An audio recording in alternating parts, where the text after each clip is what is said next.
The two things I think we learned yesterday at quarterback, and I want to get your thoughts on these for the Redskins. The first is I heard this from somebody last night, and I buy this. The Redskins, in the conversations they're having with pass catchers, are being hindered, not helped right now by their quarterback situation. Meaning, when they're trying to lure Amari Cooper away from Dallas, the fact that their quarterback is a guy who struggled as much as Dwayne Haskins did last year is not being viewed as kind of an asset or, yeah, I want to come there to play with that guy. Right now, their quarterback situation is hurting them a little bit. And I think the same thing happened with Austin Hooper perhaps as well, although they didn't end up coming up as much with the value that they needed to, and the money was the reason he didn't come.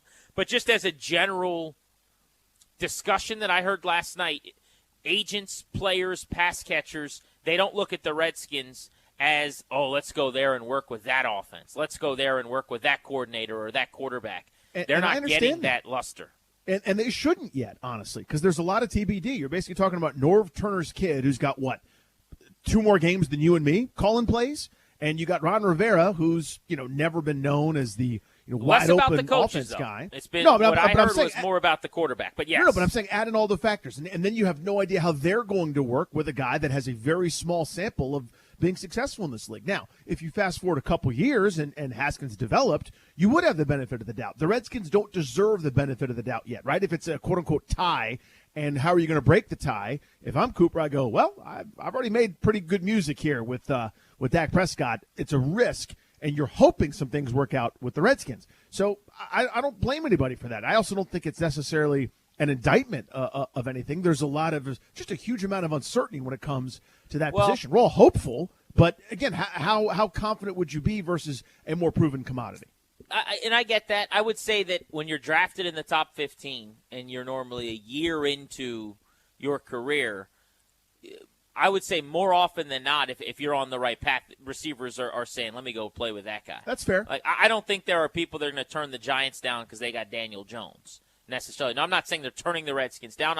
I would just like it to have been on draft night last year, if you said, hey, do you think Dwayne Haskins is going to help the Redskins lure some receivers to Washington, D.C., I'd like to think after seeing him play for over half of a season last year, the answer would be yes, and that's not necessarily happening. That's number one. Number two, and I don't know if you saw this report, this was Ben Standing of The Athletic, but I didn't see it till late last night. It kind of got swept under the rug with so many of the things going on. There was a million stories yesterday.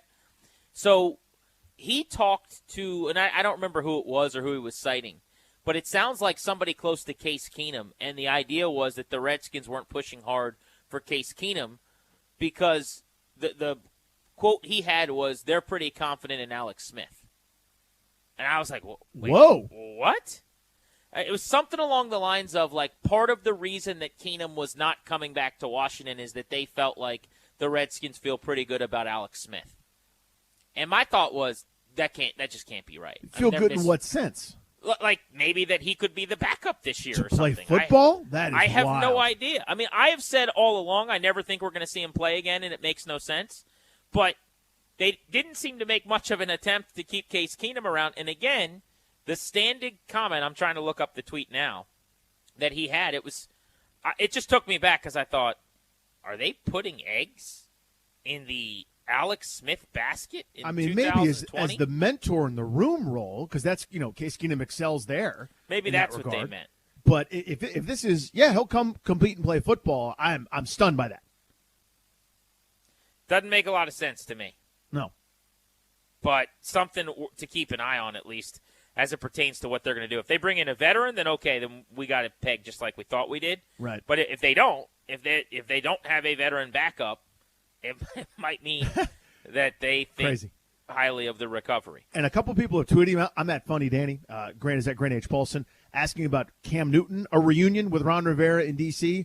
You mentioned Alex Smith. That's a $22 million cap hit, pretty much. Cam Newton's $21.5. Add in Dwayne Haskins, $3+ million. You're basically spending $50 million at the quarterback position this year if that trade were to happen. I just wouldn't see it unless some sort of exceptional situation happened where Carolina absorbed the majority of the salary somehow. I don't think that's likely for the Redskins. Well, that's how it would have to work. As if the Panthers took on some of the money, which I don't think is crazy. Like, let's say they took on, I'm just going to throw a number out there. What do you say his number is, 21 or 22? 21.5 this year. Okay.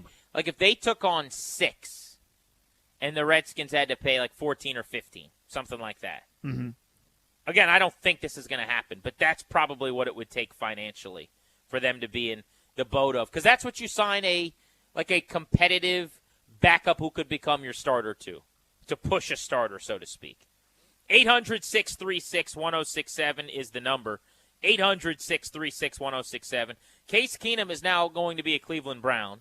Cam Newton is available. What do you want to see the Redskins do from a backup quarterback standpoint, or someone to come in here to push Dwayne Haskins a little bit? How would you like to see them go about finishing out the quarterback depth chart? You're listening to Grant and Danny on The Fan.